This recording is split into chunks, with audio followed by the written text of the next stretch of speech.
Welcome back, everyone, and I'm going to turn this now back to our moderator, Susan, to have our last presenter.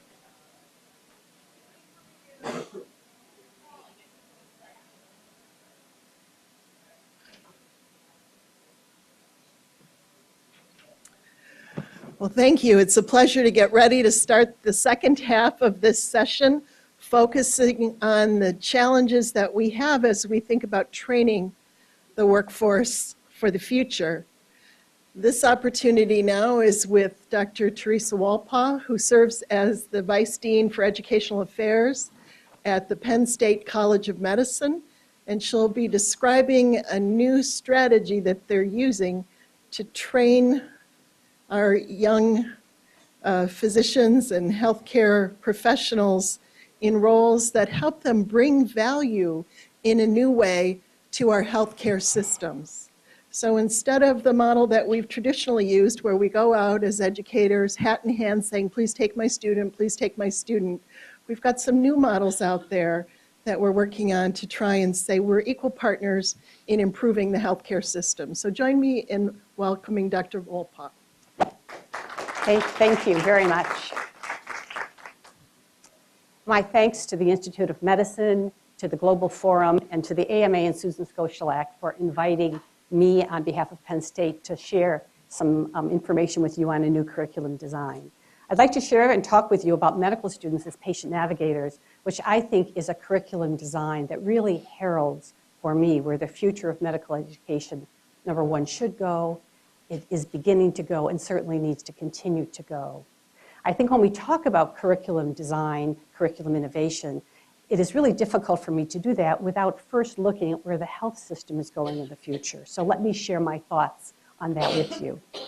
When I look at the health system of the future, I see a healthcare delivery system that is shifting from physician-centric to patient-centric. And for me and those of us in curriculum design, what that means is that we need to go from that traditional patient-doctor triad where the physician was really the center of attention, a pretty much autonomous caregiver and a personal expert, to a model that really is quite different, with the patient at the center of a system of care, with healthcare professionals, family, community, and resources all around that individual. The care is patient-centered. The autonomous model now shifts to a team-based systems thinking model, and that personally expert physician now needs to become a part of an interdependent team of knowledge and skills that together the whole becomes greater than the sum of the parts. When I look at this model, then I would like for you to reflect with me on medical education because, as Dr. Scrimshaw said so well at the beginning, there is, I think, a fairly large gap between where the healthcare system is going so rapidly and medical education. And one of the goals of the AMA projects are really to begin to try to close that gap. So let me share with you some ideas. When we look at medical education today, I think that we are still, to some extent, left with a model that is physician-centric. It is predominantly a two-pillar model of basic science and clinical science. Those of you who have been a part of medical education know. And as the basic sciences and the healthcare discoveries have expanded, so too has that part of the curriculum expanded in terms of the students' energy and their minds and their priorities. This system, this double pillar system, I think worked effectively when the physician could hold all the content and knowledge one needed to, and when the management of disease really could also be done pretty much by a single individual in an office. I think that that is really no longer the case, and medical education, too, needs to shift from that physician-centric model to a patient-centric model. And I believe that the vision needs to shift from that personally expert physician to that humanistic systems physician, that physician who is adaptive, critical thinking, collaborative, and scholarly. And to do that, that two-pillar model needs to shift to a four-pillar model, a model of humanities and three sciences: the basic sciences, the clinical sciences, and the system sciences. And what I'd like to do is share with you a curriculum design that I think does bolster and strengthen the pillars of the humanities and the system sciences. When we thought about this, we thought about how do we shift students from that physician-centric model to that patient-centric model. what we began to realize is that the way to do that is to somehow get students to see the health experience through the patient's eyes. And what we recognized is that we had to do it immediately as they walked in the door of medical school, because we only had a small amount of time before their eyes became quite different and began to wear the lens of what was perhaps in many ways that physician-centric kind of an image. So the curriculum design that we're going to share with you now is one that I think does, in fact, align much better with where healthcare is going in the future. And it wasn't easy. It involved new collaborations, and it also involved engaging non-traditional teaching partners. And I do believe it adds value to the health system and improves outcomes. So let me go ahead and share that with you. So at Penn State, because of our incredible good fortune of being a part of the AMA Grant Consortium, we have been able to create what we are calling the Systems Navigation Curriculum, or SYNC, right? And the SYNC curriculum has two parts, and these parts are interconnected. So one part is the conceptual classroom part. It is a systems course that the students take. It is an 18-month course throughout the first 2 years of their curriculum. It's every week. Part is done in a more large group lecture style, but most of it is done through facilitated small groups. And I'm going to tell you that I lead one of those groups, and one of my students is Otto. And a little later in the talk, I'm going to tell you a story about Otto, all right? And then the second part is that meaningful work, authentic experience part. And we have put our patients in health systems around central Pennsylvania as patient navigators. And I'll share with you shortly how we've done that. Now, these two parts really are very important to us. They are simultaneous and they are in synchrony. Not only do students learn concepts in the classroom that they can immediately take out into the system as patient navigators, but as patient navigators, they see the system for all its value and all its warts and all its problems, and they can bring those problems back to the classroom in small groups and discuss them.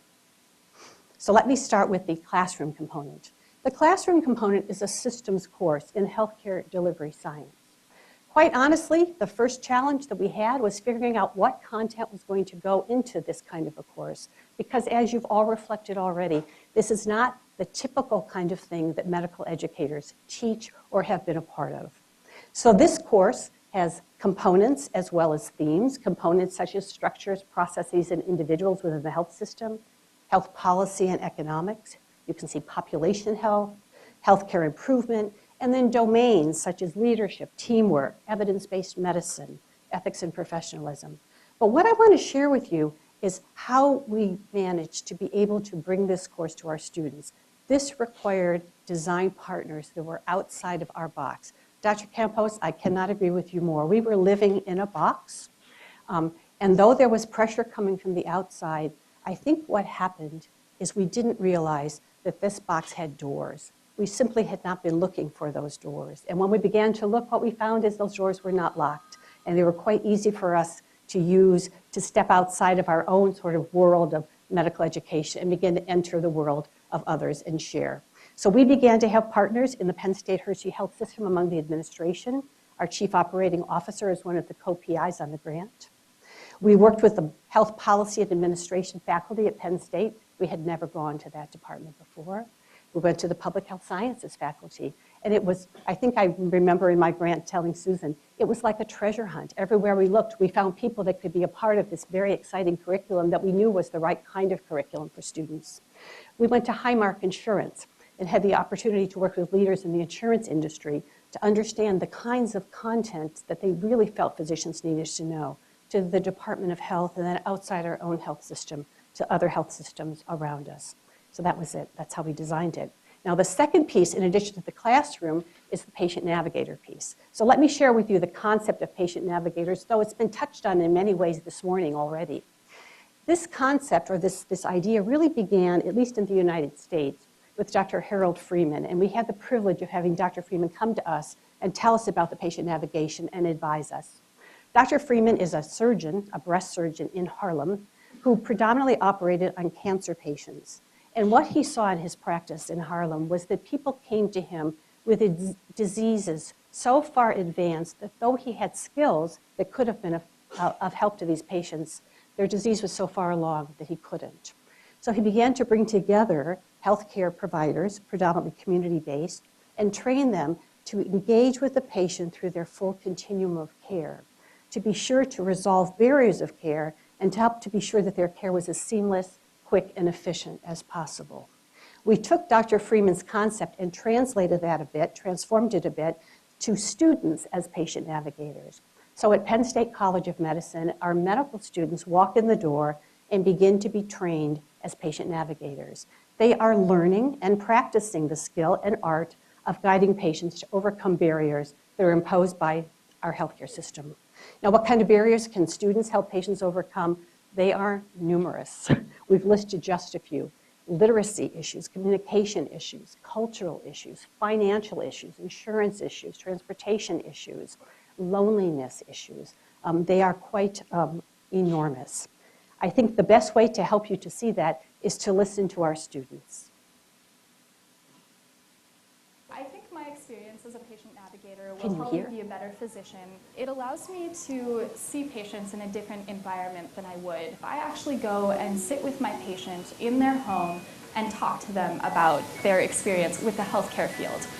And that's allowed me to sort of get a really interesting perspective on what their home life is like and what they deal with on a daily basis. It's something that makes me proud of my school, that we're not just focused on books the first 2 years and sitting in the classroom. We're going out and at least trying to make a difference in the community. The patients themselves, they feel like they're helping us in a way. They want their physicians to know more about what they're going through, and that's been really rewarding, I think, for them as well. I've felt like I've been a part of something that's been groundbreaking. It's been a really rewarding experience. Being a part of this program is really amazing. I feel like I am a part of a new curriculum that will be able to benefit leading physicians of the future.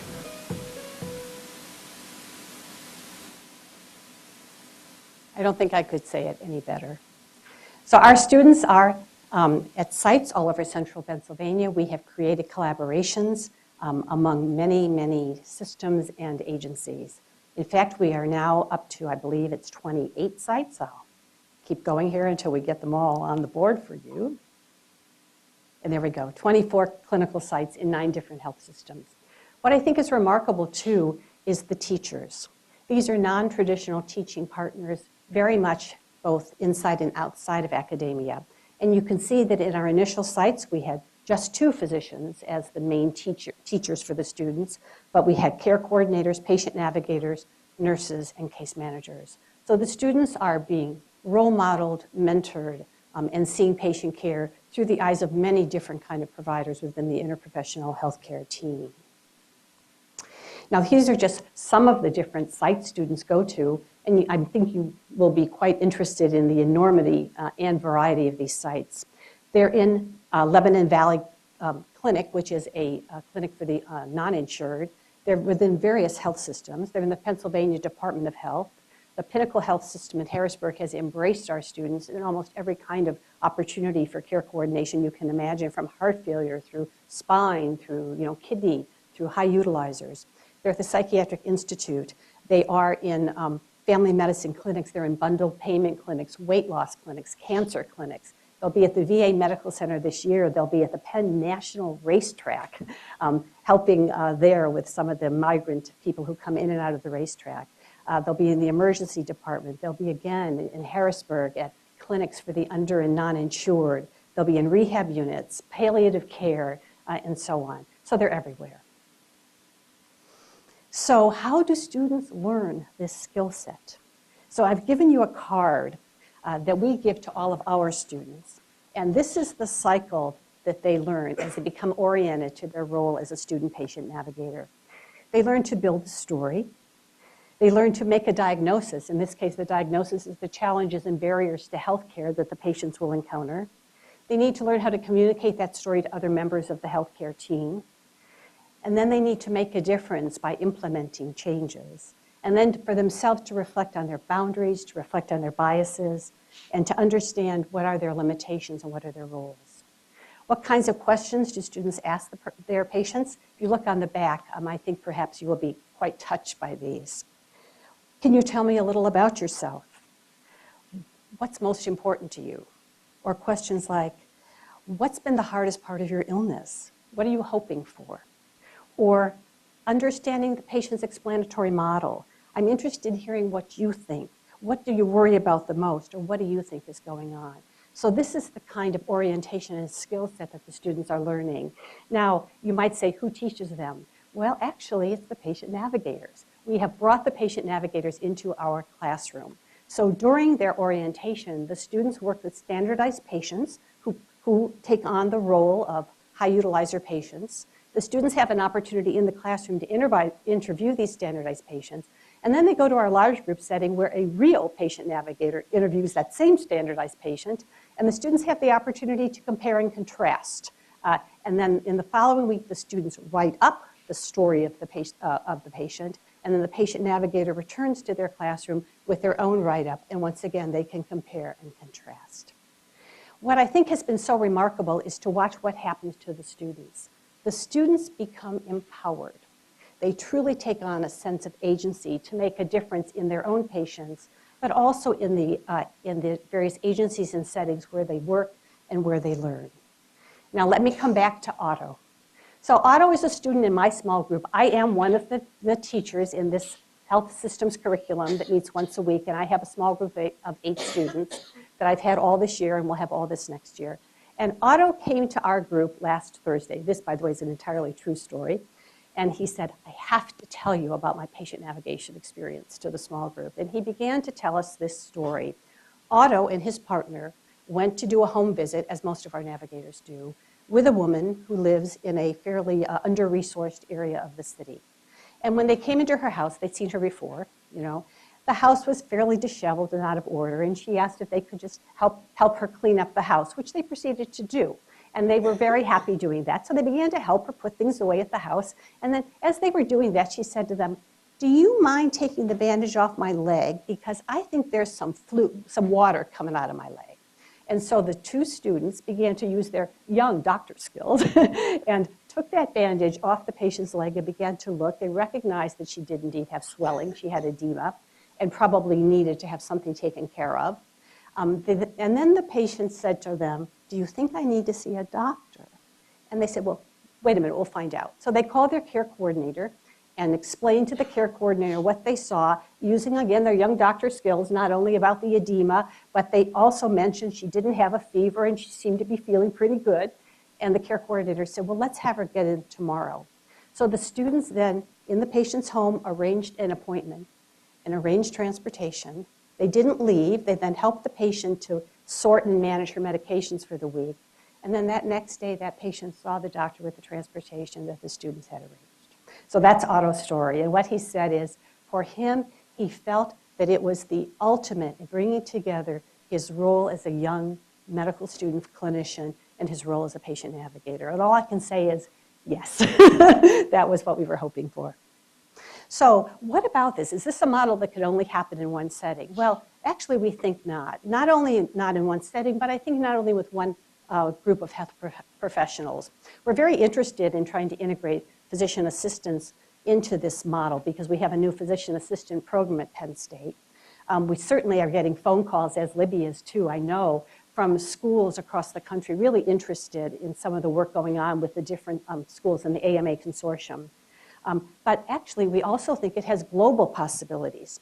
So at Penn State, we have the privilege of working with a university in Ghana, Mount Crest University.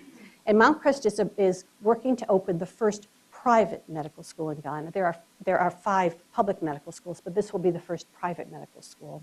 The founders, as you can see here, as they're in the middle, are very committed to creating the humanistic physician in Ghana so that people in Ghana will be less resistant to coming in to healthcare providers to seek care. We've been a part of some of the early work. We've been to Ghana, and the Ghanaian faculty have been to Penn State. And one of the parts of that curriculum is a community health curriculum, and we've begun already talking with them about the possibility of having their students serve as patient navigators in Ghana. So if we're going to move as healthcare providers from that physician-centered to that patient-centric kind of a model, from that physician-centered to patient-centered, from that autonomous caregiver to that team player, from that personal expert to that interdependent knowledge consortium, really, what we need to do is make sure that medical education really is well aligned with the evolving and future needs of the healthcare system. And I believe that that can happen. And when that happens, I think that we have some very profound outcomes that can happen, that will occur. I do believe that with programs like ours at Penn State, and we're looking at this, that we will see some decreased barriers to access of care, improved resource utilization. I think you can already see how the students are partnering with service extenders to really make a difference. We can improve processes going on within the healthcare system. I think also what is very, to me, compelling and impressive is the changes that we're beginning to see in our students. They truly feel empowered to make changes in their patients, empowered to make changes in the system. And I think that the identity formation that we shape with this kind of curriculum is that identity, not of the physician expert, not of that kind of physician-centered caregiver, but I do believe it is the identity of that humanistic, systems thinking physician who can be a part of a healthcare team. So I do believe that as education and the health system work together, learn together, and plan together, that we'll be moving in the same direction, and I think that great things are possible. So thanks very much.